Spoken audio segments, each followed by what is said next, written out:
Thank you, everybody, for tuning in to the Strangers in Jerusalem podcast and YouTube channel. What this episode is an interview I did with Gospel Tangents.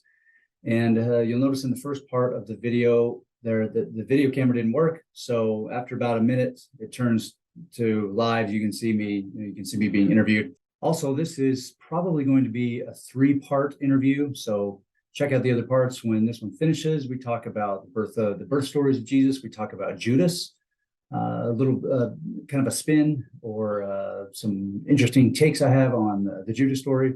We talk about the early Christian schism in the days of Paul that led to, or I guess that influenced the Gospels, the writings of the Gospels. We talk about the Pharisees. We talk about Barabbas and whether that is most likely a historical event or not, and some other things. So yeah, tune in to Gospel Tangents. Go check out Rick Bennett's podcast, and also like and subscribe to this video. Maybe tell us something in the comment section that something new that you learned.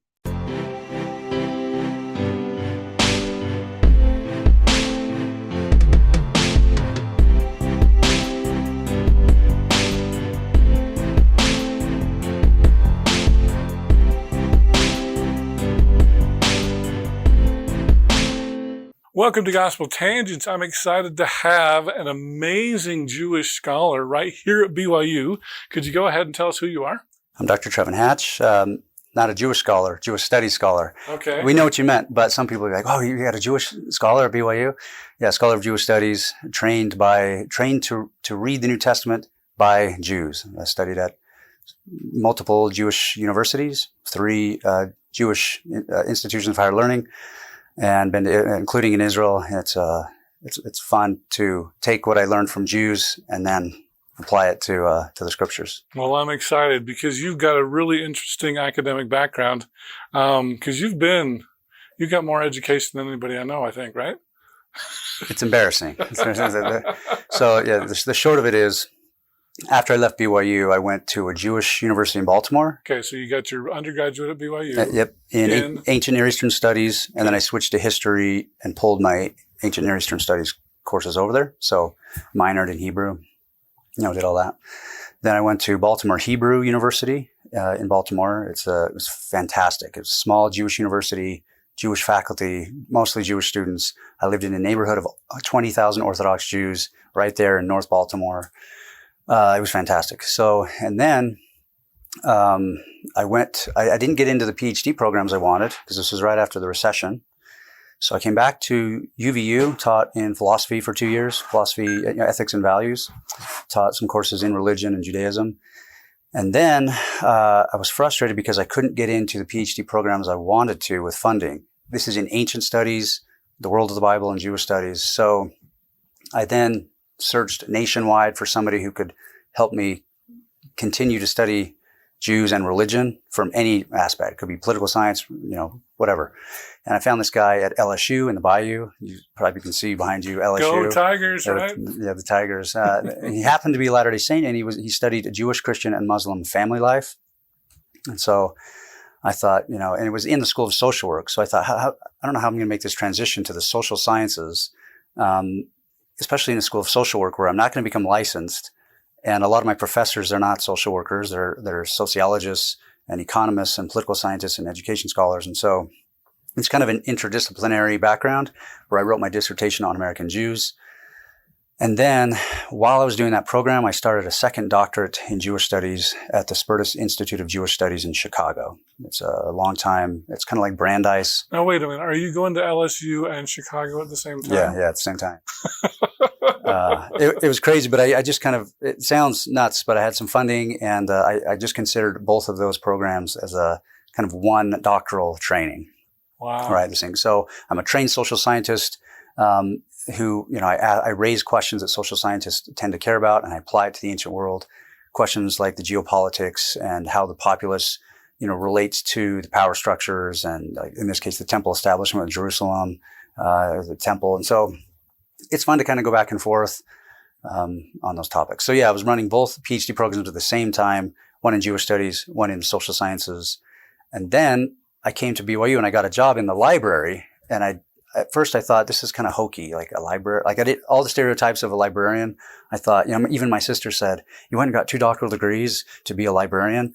And I guess it's the best kept secret in academics. I have research time. I have faculty status. I all day long, if I'm dealing with students or faculty or collection development, it's all in biblical studies, religion, Jewish studies, things I care about. So after I came here, they wanted me to get a second master's degree because it was part of the job of Master's of Library Science. They paid for it, so I had to do that. Anyway, so eventually 2 PhDs wasn't good enough. You had to go back and get a master's. It's ridiculous. Yeah, it's embarrassing. It's fine. You know why this is embarrassing? And we can cut this if it's a tangent, but we're into tangents here. And by the way, my name twin, Dr. Richard Bennett, majored in library science, so you're in good company. Oh yeah. Okay. The reason why I mention it's kind of embarrassing, and it's even something. It's strange. The culture that we live in now, the LDS culture, there's a strong, ultra conservative segment of that, right? You think? Yeah. And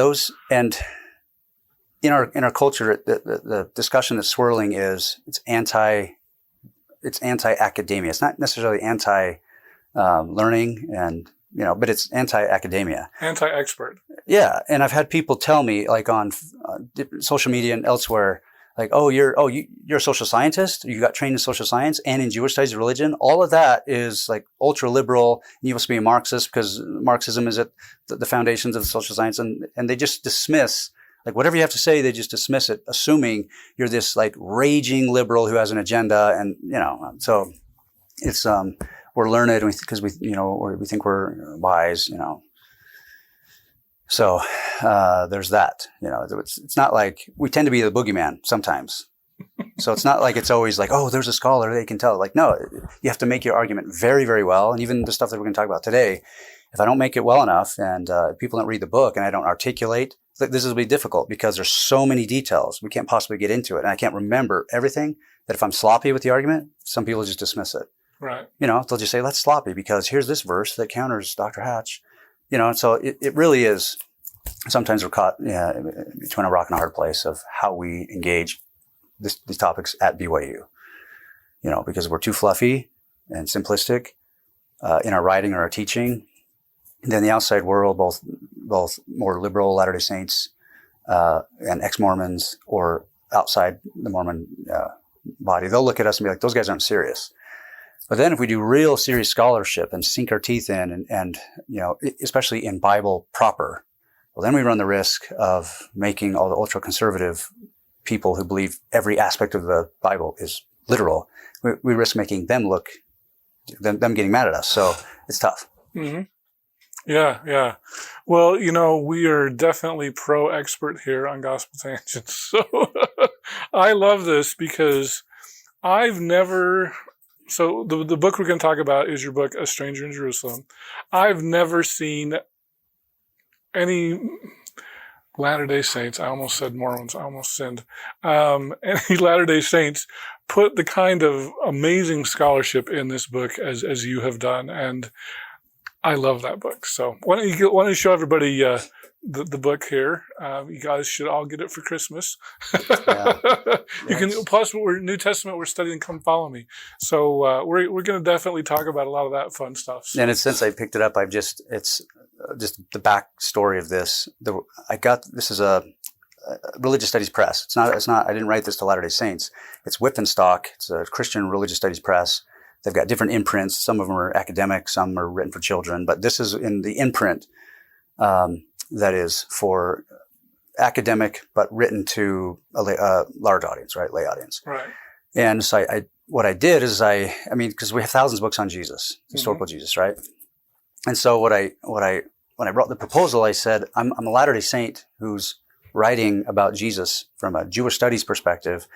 And we don't have any Latter-day Saint scholars engaging the larger community with the Jesus traditions. There's a lot of people here at BYU who do that. I said, but we have Catholic scholars, there's Muslim scholars with Reza Aslan, we have a lot of Jewish scholars, atheists, Catholic scholars who have books where we can see how they're interpreting the Jesus traditions. We have no Latter-day Saints unless they come into Latter-day Saint presses and look at it. So I said, this gives people a chance outside of my community to see how Latter-day Saints, or at least me, engages with the historical Jesus research. So they took it, and so it's a fun. And then in the back, like I've got Peter Haas, professor of Jewish Studies Emeritus at Case Western Reserve, Victor Meirelman, he's Hebrew University and a rabbi in Chicago, and Leonard Greenspoon, the Klutznick Chair of Jewish Civilization at Creighton. So I know all these people. And I could have gotten a Latter-day Saint scholar, but I wanted, I don't mention anything about, I don't quote any restoration stuff in here. Not that I'm ashamed of it, but that was the backstory. That's the goal of the book. Okay. And so you're writing this to a general Christian audience, not just an LDS audience? Is that Christian, right? Jewish, what do I say in the intro? Enthusiasts, non-specialists, but, a highly interested. High interest, but non-specialist audience. Yeah, because I noticed you quoted Josephus a ton. It's really with, I wrote it with undergraduates and beginning graduate students in mind, like my students at LSU when I taught at LSU. Okay. Christians, some non-Christians. So I pictured an eager group of upper level undergrads or beginning grad students who need more, about the culture and the Jewish culture and the background of the world of Jesus. So yeah. It was funny because people who have listened to my podcast for a while, I know that I love the Jesus seminar, and it took you until the last chapter to quote John Dominic Crossan. Right. Can you give me your opinion on the Jesus seminar? Because they're kind of defunct now, aren't they? They're not really. Yeah, active. the Jesus seminar. This is a couple. I think they started a couple decades ago. Maybe 3 decades. I think they started in the 80s when I was on my mission. 3 decades ago, and they did a lot of good. They have a bunch of books where basically what you have is, I don't remember how many, but it was a lot. There was a lot of scholars that would gather, and some of them were New Testament scholars, mostly Christian, and then they would have some random like scientists or armchair type scholars. And that was one of the criticisms of some people about the Jesus seminar, because they would engage all the Jesus traditions, the deeds and sayings, and they would look at it from every angle. They would do every year, they'd take a different topic or approach, and then they would vote on whether Jesus really did say this or they did not say this. And they had a color system, like put the blue bead in this if you think this episode is historical. And someone like Bart Ehrman, who's agnostic atheist, I don't know what he calls himself nowadays, something like that, but he's former evangelical. He'll say in passing, the Jesus seminar designated maybe 30, I don't remember, but something like 30% of Jesus' deeds and sayings in the Gospels as historical. He says, I think it was 30%, but they got the wrong 30%. So, and then he has got his whole method. So, right. So I like. You didn't quote Ehrman though. I don't remember him. I don't think you did. Don't I? I don't know. Yeah, maybe not. Yeah. What I do in there, I quote a lot of first century, second century primary sources. And some of my reviewers said, you quoted, don't give me 8 examples, give me 2 examples and then move on. And I don't know. I want to just pour on. I want to give every possible example so that people can see just how rich this is. Like, I don't want to give 2 examples of Jesus using the Hebrew Bible, for example, in his teachings, or the Gospel of Matthew, the author of Matthew. I want to give like 8 examples, So it's not like 600 pages, 250 if you don't count the back stuff. Right. So, well, one of the coolest things is, as we start into the book, and of course I'm going to let you guide the conversation, but one of the coolest things, and this doesn't have it has to do with Jesus. I was surprised you brought it up, was Goliath. Right. How tall was Goliath really? Because, we think of him as being 9 feet tall, but no humans are 9 feet tall. Except, I guess there was one who was like 8'11". But I made my gospel doctrine teacher mad one year when she gave her whole spiel, and I raised my hand. I said, "This is a great lesson. Let me just, if I can add a few things." And then I gave, what we're going to talk about in a minute, but I gave it, and she's like, "Don't ruin the lesson," because her whole lesson was based on how big he was, and therefore, nothing's too big for God to help us. It's like there's the traditional, like, here's this huge guy who should have won the fight and he didn't, but yeah, we can get to it. So that whole discussion was, and even one of my reviewers said, "Why are you discussing this? Goliath?" And it was just something that I like, and so I crammed it in. So the context was, we were looking at the day in the life of a Jewish the social aspects of Jewish life. And so we dealt with food and housing, I get all that kind of stuff, the agrarian lifestyle. And then I've got one section on what did an average Jewish man look like? I mean, obviously there's a range. It's too hard to right. But were they tall? Were they big? Did they grow their facial hair? Did they shave it? There's all kinds of different depictions. So I was kind of going through and saying, here's what we know from archaeology. There's lots of different tombs where they come across the tomb, like in Upper Galilee at Myron, and there's like 200 people buried in there from a family. So they test them all. How many male, how many female, how old are they? Do they die of diseases? And then there's other sites all around, dating to the 1st century all the way back to like the 7th century. And it's not just in Israel-Palestine area. It's all over the Mediterranean world that people have done these kinds of research. So we have from Greece and Rome, like we have a lot of data on how big the population was, what their diet was, what they died of. Anyway, so I was talking about all that, and we, come to the conclusion that the average male through all that was, 5.5 feet tall, 5'5". 5'5", I know. Right, 5'5". It's really short now. And that was the average. And so, and there's some apocryphal things, the gospel, the Acts of John or whatever, the 2nd century. I'm not a early Christian scholar, so I'm not steeped in those texts, but I think it's the Acts of John that says he was small in stature. If it's true, this is dated 150 CE or whatever, that he could have been 5'1" or 5'2". And, who knows? But it doesn't appear that he's like taller, like he's 6 feet and whatever. He's not like Joseph Smith, right? He was a tall guy. Because they didn't have this. I mean, and there's not a lot of evidence. I just use one piece where the guards come to Gethsemane and they say, Judas, you're going to have to tell us which one he is. Because, if he was this really strong, like sort of military, esque person, they could just say it's the big guy. It's the one it's the leader. It's their big guy. Anyway, it's not strong evidence, but it gives us something to think about with the world of Jesus and what the rabbis, what they wore, their facial hair, and anything like that. So I did talk about Goliath as a point of reference because it's a similar Mediterranean world, and in the early manuscripts, he's 4 cubits in a span, which is, it could range from 6'4" to 6'7". It depends on a cubit is. That's me. Right? I'm 6'4". I'm Goliath. Yeah, me too. Like 6'4". So when I take people to Israel on tours or whatever, and we go down to the Valley of Elah, I'll stand on my toes and I'll give them a sling with some marshmallows. I'll say, "Okay, I'm Goliath. Like I'm 6 on my toes. I'm 6'6". So sling them at me. And so it's interesting, that whole story of basically what happened is that you look at the Septuagint, you look at the Qumran Bible, the copies of the early, these are predate Jesus, 4 cubits in a span. But once you get to the Masoretic text, later texts, he's now 6 cubits in a span, and he's like 8, 9 feet tall, and that there's some monkey business going on there, and it happens all the time within the text. So so that's like a fishtail, basically, right? Yeah, that's right. And it's a perfect example of how this happens. How things grow and change, get embellished. It's shocking to me because to think that Jesus could have been 5'2", I'm just like, really? He was that?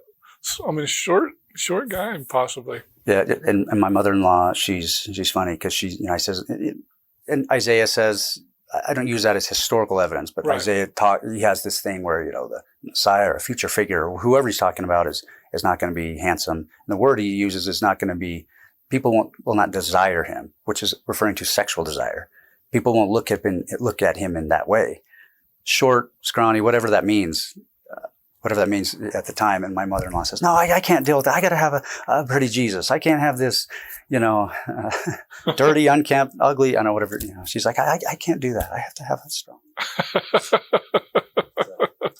Well, with December coming up here and Christmas, you didn't spend a lot of time on the Christmas story, but I was wondering if you could share anything from the Christmas story before we jump into the Gospels here. What do we get wrong with the Christmas story and that sort of a thing? The Christmas, I don't spend a lot of time, but I do have these discussions with people in Jerusalem, like in Holy Land tours when we go there. We'll go to Bethlehem. I don't want to deconstruct everything because it's a special sacred story, but I just give them nuances and talk about the image that we have of Joseph and Mary coming, 2 people without a caravan, the route that they might have taken, there's 3 different possible routes, but all of those are dangerous. They would have had a caravan. So we talk about all these issues of the Christmas story. You think Jesus came on or Joseph came on a caravan? You have to be, yeah. There's no way you would have a woman who's 8 months pregnant, or however, whenever they went. The depictions are that she's 9 months pregnant, ready to give birth. But even if we eliminate those, those social reconstructions and movies, and just take the text, it appears that they're already there. It says, I think in Luke, I don't remember all the references, but I think in Luke he says, and while they were there, it came time for her to give birth, right? So they'd been there, and you take different aspects. Matthew says there's a house, oikos, house available. So they would have known someone. They would have traveled in a caravan. They would have set down in their setting. They would have had a place, a house probably. And the word kataluma does not mean an inn or like a hostel, because Luke does use a word like that, but it's a different word, like the inn of the Good Samaritan. Right. It's a different word. So kataluma is like the guest house, like an upper room or a guest room, not a guest house, but a guest room. And so there's no space in the kataluma, no space in the inn is what it translates, no space in the kataluma, which means there's the house is probably crowded. There's no space in the room that they would have stayed in. So they put them down on the bottom floor, probably back in a cave, because there's a lot of Christian tradition of caves, a lot of caves around Bethlehem. So whoever they're staying with probably cleared out the bottom floor where the animals are kept in the back, where it's where you get the manger, right? It's where you get the feeding, like the gold, the stone manger. So that kind of setting, like I bring it up in Gospel Doctrine every year. If I have a chance, I talk about it because it brings a different. You're braver than me, I can tell. It brings a different feel, because if the standard story, it's not that we care and want to be pedantic about, it was a caravan and she wasn't 9 months pregnant. But the point is that when they come into into Bethlehem, there are the Jews there who won't. Clearly, she's pregnant, and they're not going to give her any space. They're not going to make space for her. And so there's that, we just start with those anti-Semitic undertones that Jesus was born in the most humble of circumstances, very poor, in a shed somewhere.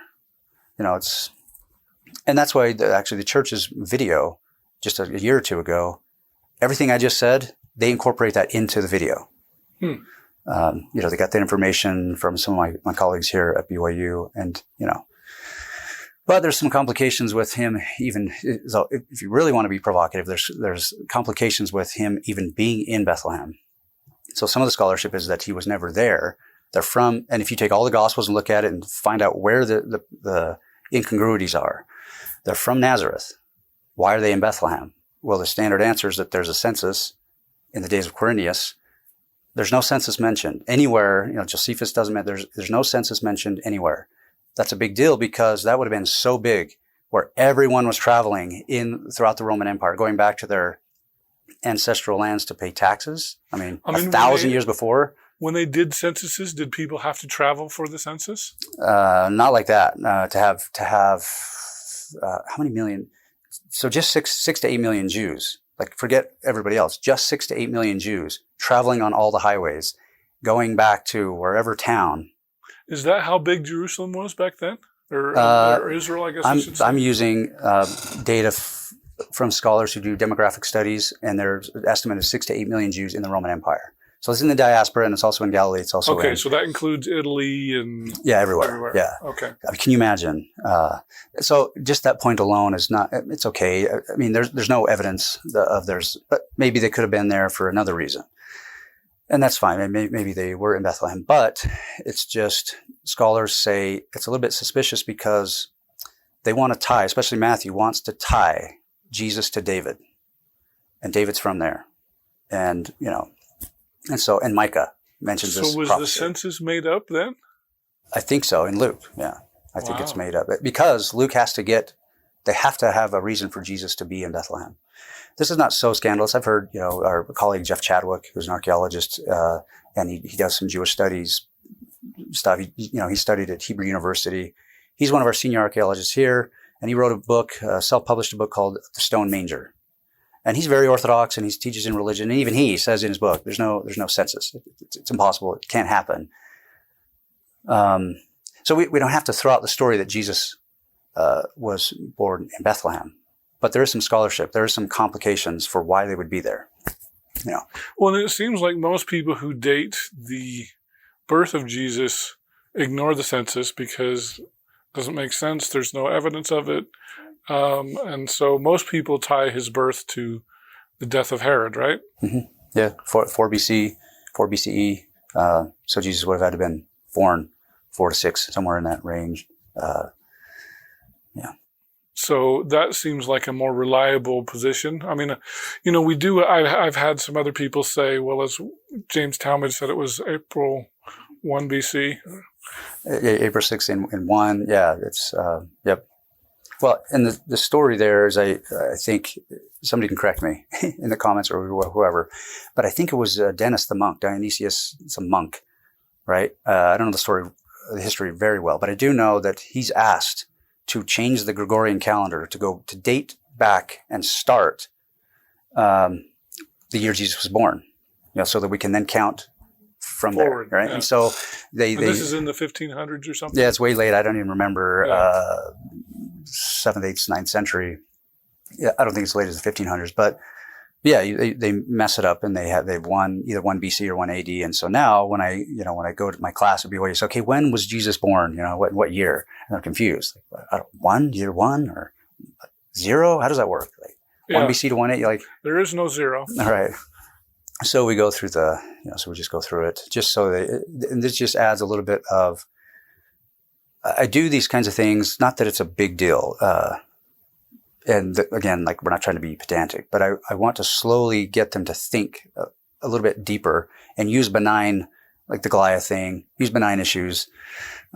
What year was Jesus born? Just to get them to think about sources, about complexity, and to appreciate, the time period and the data that we have. Well, I do have a very few evangelical listeners, and this is a perfect example of when we say, they like to say the Bible is inerrant. It's like, well, how can we don't even know when Jesus was born. Was it, because if there was a census, I think it was like 4 AD. Do you think? Yeah, there's 4 to 6. There's some so census. We're off by 10 years somewhere, because the census clearly doesn't match Herod's death, right? That doesn't match his death. Yeah. So it's with that census, when was it? What did it consist of? We have a problem. Yeah, we had a problem. Yeah. Yeah. So. Yeah. So that's what else? There's all kinds of stuff with the story. I discuss it in my book where you've got an idea of what is the star.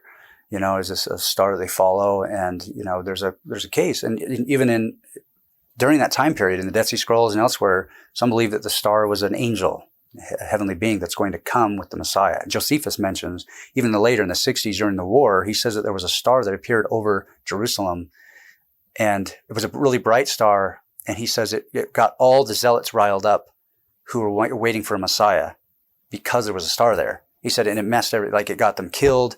And he said that star is based on an obscure prophecy. He doesn't say which prophecy, but it's the Balaam, Numbers 22 prophecy, where he comes, right? And he's going to, this is the guy in the donkey, right? In Numbers 22, right? Because you said, most of us say Balaam. Balaam, or you say Balaam. Balaam, yeah, the double A in Hebrew, Balaam, where he's looking over the valley when the Israelites are coming in, and he's supposed to curse them, but he can't. He can only bless them, and he says a star will come out of Judah, and so that later gets interpreted to be a messianic Davidic king, right? So. Right.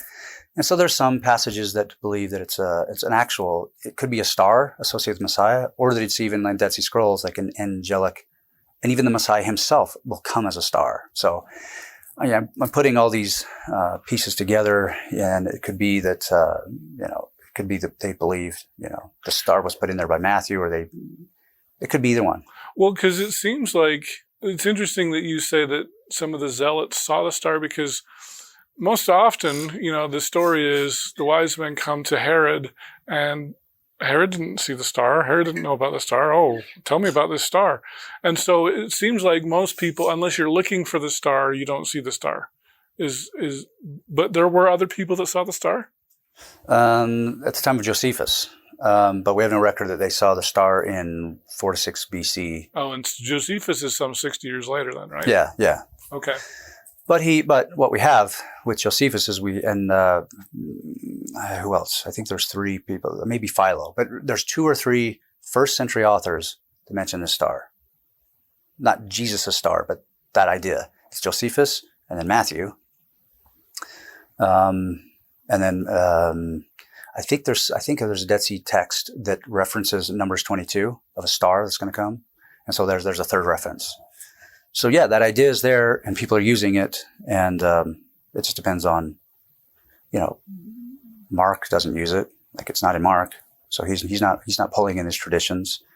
It's not in Luke, right? Luke has angels, but there's a big bright, and so that's where it could be an angel, it could be a star, in terms of in Luke's mind, like the Dead Sea Scrolls, the Dead Sea sect. So, yeah. Because I'm trying to remember. I don't think the star is in Matthew either, is it? I think it is in Matthew. Oh, it is in Matthew? I mean, somebody can correct me, but I think Matthew has the star because of the Davidic messianic reference. And there's other interesting things. We can talk a little bit more about it, and this gets into if the Gospels are historically reliable. But in the book, if I can remember the references, what Matthew wants to do is to show, and he does this over and over and over again, that Jesus is a Davidic king. And he ties him to David all the time. And in fact, if we get to it, I can open up my book and go through and show numerous parallels. I can remember a lot of them off the top of my head, but he does this all the time. And so that's his focus. The son of David, or he's like David. And so he starts in the genealogy and everything is about David. The name's in there, like I discussed this in the book. And then when they move to the birth scene, it's in Bethlehem with David. But the wise men, the Magi, they come with gold, frankincense, and myrrh. And here's Gentiles who worship a son of David. That's all throughout the Psalms. Psalms 9, I can't remember all of them. Psalm 72, maybe, I could look them up. But there's about 5 different places where it says that in that day, the Gentile nations would come from the nation of Sheba, or Sheba, or however you want to say it in English, and bring gold and frankincense. And another place it says myrrh, and to worship Solomon. They're bringing it to Solomon, so you have foreign enemies, foreign nations coming to worship and bow down and give gifts to Israel's king, the son of David. In this case, it was Solomon in some of the Psalms. And so Matthew knows this. And so he's pulling all that in. And that's where we get gold, frankincense, myrrh. And we have Gentile royalty, people, diplomats or royalty, whatever, coming to Bethlehem and then, praising Jesus. He's the son of David. So that's why those elements make sense. It doesn't cast the whole story, make it false, but that's nowhere in any of the other Gospels. We know Matthew's focus is on David. We know Matthew is pulling in from the Hebrew Bible hundreds of times. And so it just makes you wonder, how do we fit this in terms of scholarship, in terms of how we do the history?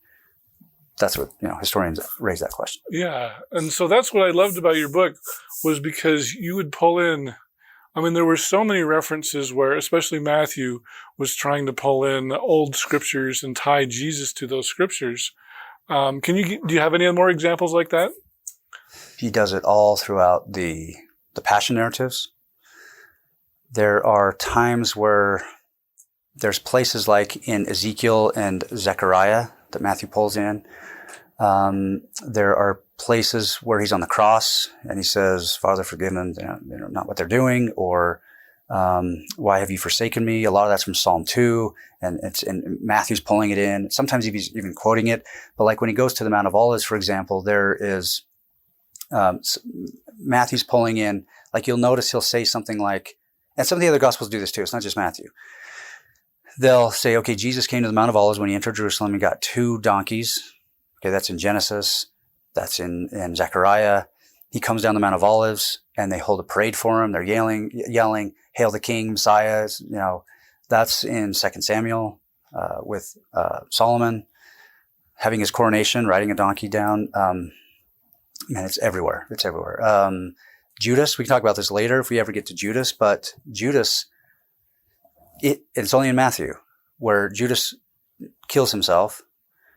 And then there's another place in Acts, so this is not the author of Matthew, this is the author of Luke, in Acts, where he kills himself, but he slips and falls and his bowels spill out on the ground, right? So there's these 2 instances. Both of those, especially the one in Matthew, is in 2 Samuel. Those are stories that are pulling in from 2 Samuel. I don't know if you remember from the book, but what the short of it is, David's son came into Jerusalem. There's a conspiracy. He takes over the throne. David flees. His general, Ahithophel, joins the conspiracy. David overcomes that conspiracy. Absalom is killed. When David comes back into Jerusalem, the conspiracy fails. Ahithophel, who conspired against the Davidic king, kills himself, hangs himself. It's the same words as Judah. He says he went away and hung himself. Exact same words. Okay, so that they're pulling in from everything that Matthew's pulling in is from David. It's unbelievable when you go through and say, okay, is he pulling from the Psalms, which is attributed to David, or at least about David? Is he pulling from 2 Samuel? The other one, this is just very. This will just get us into another rabbit trail of Judas, but we don't necessarily have to go there yet.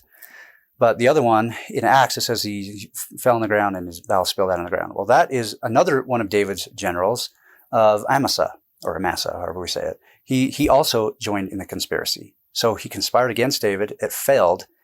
And then another of his generals, Joab, took revenge. He approaches Amasa.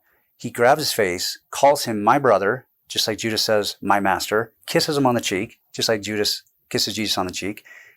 And it says that Joab is wearing a soldier's garment. Okay, the soldiers are in Gethsemane. And then Joab stabs Amasa with a dagger. And it says his bowels spilled out on the ground. So it's not an exact parallel because that doesn't happen to Judas or to Jesus in Gethsemane. But all the elements are there related to Judas, right? So the Matthew and then sometimes some of the other writers are pulling in the Hebrew Bible all the time, everywhere. And so, because I've heard some, especially like seminary teachers, that talk about the death of Judas, and they're like, well, maybe he hung himself on a tree, on a cliff, and then the branch broke, and then he spilled his guts out on the ground or whatever. Yeah, that's that they've created a new episode. You don't see that episode. They're two different episodes. So we've created a third episode to reconcile it. And it's fine in terms of the history of interpretation. People need that to be historical, but that's. So you're saying that those two ways of death are not really compatible, and they're relying on two different Old Testament stories. Yeah. And the Judas, man, this will get us. I don't know if you want to talk about it now, we can. But the Judas episode is very. This is Exhibit A for how things get really messy. And so we can talk about, how these Let's different. Go there then. There's so many, 10 pages with tons of notes. So I won't remember everything, but it's a fun discussion. Well, because there's, I've heard, and I don't know, maybe I'm making this up, but I've heard speculation that, because we get into Judas. Judas is kind of the definition of anti-Semitism, right? He betrayed Jesus and he's a horrible person. But I know I heard somewhere where Jesus said, one of you will betray me. And it was almost as if Jesus was saying, I'm going to pick one of you to betray me and you need to do that. Not that, because in the Gospels it says the devil did Judas's heart, right. And he was worried about money and that sort of thing. And is that a reasonable? Because the story I heard was, when Judas leaves the room, nobody tackles him. Nobody's like, "Hey, I got to stop that guy." Right. Is that a reasonable interpretation that Jesus asked Judas to betray him? That's one of the theories. And so when we go through, there's different. Let's walk through it. There's three different or four different, topics or aspects of this Judas material. And then we can say, okay, what, as historians or scholars, if we're thinking like a scholar, how do we understand these three or four topics? The first one is what Judas's motive was. Like, what's his motive? We don't have a clear answer. Like, there's no unified understanding in early Christian communities of what his motives are. But essentially, these arguments are theories. Is that, and different Christians have different theories. Is number one, we have to take the text at face value, and Judas was overtaken by Satan or a demon. Another and then Matthew says he was greedy, and then it caused, and then because of his greed, he was opened up to influence of Satan. So he was, it was because of money. And then other commentators will say that, it was his destiny to do it, his fate. Jesus said, you will do this. And even in John, and my students don't like this, where they read John, once they're looking specifically at it, because John says that, and Christian theologians pick up on this, but John says that Jesus chose Judas because he knew that he would betray him. He says, one of you, so you are my apostles, one of you is a devil. This is early in his ministry. The reason why my students don't like that, and one girl raised her hand, she says, I don't like that because it shows that Jesus, it implies that Jesus is just stringing him along. Like, what's the word for it? Entrapment or something, right? It's entrapment. Like, I'm going to string you along and put you in situations where you have to betray me. That sounds odd to me. I mean, I don't like that. I mean, it could be that Jesus did, but the implications of him just stringing Judas along because he knew he was a devil. So there's all those different, Because it turns Jesus into a manipulator, basically, right? Yeah. Like, if he's going to have somebody do something that has to be done to fulfill some goal, kind of like Abraham. Abraham was asked to do this horrible thing, and he didn't end up doing it, but it exalted him. So he's going to ask Judas to do this, and then Judas is going to do it. And it's going to lead to his depression and death and his legacy disgraced, So those are all the different things we wrestle with. But so his motives, we don't have an answer of why. What happened to him after, we don't have a clear answer of what really happened, because in Matthew, like Ahithophel, he went and hung himself. In Acts, he fell and his bowels gushed out on the ground. Papias, however we want to say it in English, a second century theologian, said that Judas got hit and he was hit and killed by a chariot.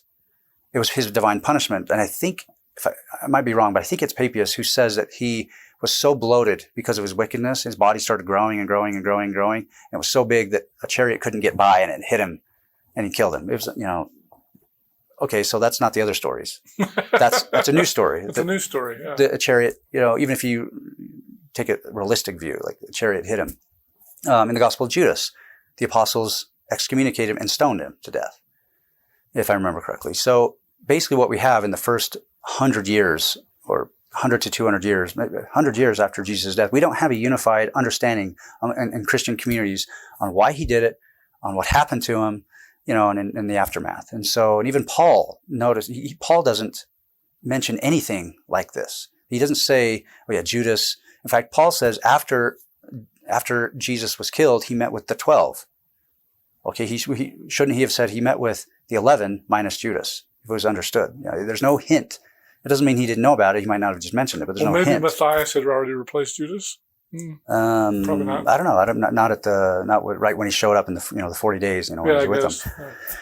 So I raise all those questions, and then my argument is, and it takes 10 pages to get through the argument. My argument is that if Judas was like all of the other, many of the other Jews at the time, including Jesus' own followers, where Peter, in many instances, sees Jesus as a Messiah, and he says in Caesarea Philippi, "You're not going to be killed." Like, what do you mean you're going to be killed? Like, basically, you're a Messiah. That's not going to happen. In Paul, and I think in 1 Corinthians, he says that Jesus' death was a scandalon, a stumbling block for Jews. It's a scandal for Jews. This is why I'm having a hard time talking with Jews. So he goes out and he starts bringing in Gentiles, which we'll talk about later. But he knows that this is a problem for Jews, that a Messiah would die. Because the Messiah was supposed to become king and rescue become king, fight Rome, Jews from Rome, yeah. Do all these things. And so I'm looking at the story. I'm like, this doesn't make sense. Why would, and I tried to take every theory, whether it's from Matthew or whether it's John or whether it's a Christian theologian. Okay, he's a money grubber, like he's greedy. Okay, so what would that look like? Well, he sold Jesus off for 30 pieces of silver. Or whatever it was, 30 pieces, right? Okay, and then we can look and see what that's worth. That's the equivalent of $13,000 a year if you're making $40,000. An average laborer, $40,000 a year. The equivalent would be, okay, this guy made around $10,000 to $13,000 by selling his brother, so to speak, his master, his teacher, off for the price of a slave. And even the bottle of ointment used in an earlier story to anoint Jesus, as when his feet were up on the Mount of Olives, where somebody anointed him, or the woman anointed his feet. That bottle of ointment is worth more than double that of the price of a slave. It doesn't make sense to me that Judas would just sell off. He would have to be mentally crazy to sell off your mentor and your teacher for such a low price. So that didn't make sense to me. These are the gospel writers trying to explain. These people weren't around Judas. Matthew, Mark, Luke, these guys were writing 30 to 40 years later, and they're trying to fill in the story, they're trying to understand, and they don't know why this guy did this, betrayed Jesus, and so they're putting motives into Judas. So that doesn't make sense. Him being controlled by a devil, that doesn't make sense either. What makes sense to me is that he thought Jesus was the Messiah, like everyone else, and that he would be victorious. And so he wanted to arrange, like he was happy to arrange this meeting between Jesus and the chief priests because he thought Jesus is going to win. It makes sense in a messianic context. And even Matthew says that. So basically, Jesus was just going to kill all the soldiers, basically? Yeah, this is his time to this is like finally the gladiatorial, like this is it. Jesus is going to do this. We don't have strong evidence that obviously that Judas thought that, but all these other theories that are not congruous in the text just simply don't make sense. Because if he was, unless he's literally crazy, because then he goes and he sells Jesus, and then when it's not till Jesus died where he realizes, oh no. And Matthew it says he went to the temple establishment and he says, I sinned against, what was the word? I sinned against my master. I sinned against this man. Well, the word, it's not sin as I did wrong. The word is I misunderstood. It's a misunderstanding. I detail in the book, the exact word. So there's this context. I didn't realize it was going to happen. I made a mistake. And he immediately had remorse. Clearly it wasn't like he slowly realized over time, maybe I did something wrong. It was immediate. Oh, shoot. Jesus is taken into Sanhedrin. Pilate's going to get hold of him. He died. Now what? That, I didn't mean for that to happen. And so he goes and kills himself. So I detail it in the book in 10 pages. Hopefully that makes sense to the gist of it. Yeah, that makes sense. Because I can see Judas thinking, oh, this didn't turn out the way I expected at all. Jesus was supposed to conquer, not be conquered, and now he's dead. I feel terrible. Do you think Jesus would feel so bad that he would kill himself? Or is that just the gospel writers saying, well, we need to pull in an Old Testament parallel, so we're going to. Yeah, it could be. That's the thing. We don't even know. Paul doesn't talk about it. Nobody's talking. And those who do talk about it all have different fates of Judas. So it could be, in the Last Supper setting where Jesus says, one of you are going to, and by the way, we can't forget to talk about the word betray. It doesn't mean betray. We're using that here. But when Jesus says, one of you is going to turn me over, it's paradokin, I think the word. One of you is going to turn me over. And then it says that all the apostles were wondering who's it going to be. So it almost sounds like Jesus is requesting them to do it. Yeah. That's right. And then he says, Judas, you're going to do it. So do it quickly. And so then Judas leaves, and then it says all the apostles thought he was just going to go get food or it says he was going to go get food or give some money to the poor, do some alms or something, give some alms or something, like a ritual during Passover. He clearly, he has somewhere to go, and it's not a problem. There was no hostility between Jesus and Judas or between Judas and the other apostles. So even in these individual settings, it's hard for me to imagine here's this guy who all of a sudden is going to turn on Jesus. And the fact that Matthew's pulling in from Ahithophel, from 2 Samuel, and from these other stories, and he's quoting Jeremiah, the 30 pieces, and the potter's field. All of that is from Jeremiah and Zechariah. All of those elements are Old Testament. And then it leads to this guy's death, according to Matthew. But the word, and the word all throughout, you can take the Hebrew Bible, like the Septuagint, the Greek, you can take all of Josephus, all the classical literature of the word used for betray, and it doesn't mean betray. It means to deliver. It just simply means to deliver. There's no, in fact, pull it out. So essentially Jesus is saying to Judas, I need you to turn me over to the police and I'll take care of the rest. And Judas is like, oh, okay, well, I trust you, master. Right. Yeah. That's it. So here, I'll just read this little excerpt just so we can. Okay, Mark does not refer to Judas as a betrayer. Judas looks pretty good in Mark, the earliest gospel. Many English translations of the Bible use the word betray in reference to Judas, but the Greek paradin, it's not parado, paradin, in its various forms means to hand over, to deliver, and not to betray. William Clausen, scholar at Cambridge, explained, quote, "No one ancient classical Greek text has surfaced in which this verb means betray or has a connotation of treachery. Josephus, the most prolific historian of the first century, uses this word 293 times, but not once can one legitimately translate it employing the word betray. There is no linguistic basis in classical Greek, in the Greek translation of the Hebrew Bible, in Josephus or patristic sources for a translation of betray to describe what Judas did." So just right from the get-go, the very word, it just, there's other words to mean where someone would turn on someone and sell them off. The other angle is that the gospel writers want to compare Jesus to Joseph of Egypt. There's there's more than this, but it's four main characters that Jesus is often compared to. It's David and Moses mostly. It's prophet Elisha and Joseph of Egypt. And so if you think of Joseph, he also was sold by his brothers. And who was the one of his brothers who was willing? It says he was willing to sell him for profit. It uses that word. Remember which brother? Judah. Well, that's Judah. Judas is the Greek form of Judah. So there's two Judahs who are willing to both sell their brother or their master for roughly the same at the price of a slave. Two foreigners. There's some textual liberties, some liberties going on because this has to be. We have to get this right so that these are missionary tracts. They're taking out around the Roman Empire. And when people are reading this, they have to think, Joseph or David or Moses or the prophet Elisha, right? So not one piece of evidence is strong. We can't just say, they're both Judah, therefore the whole thing's it's just a made up story. But if you take all of those data points and then you bring in the messianic element and what happened to Judas, and what the word actually means.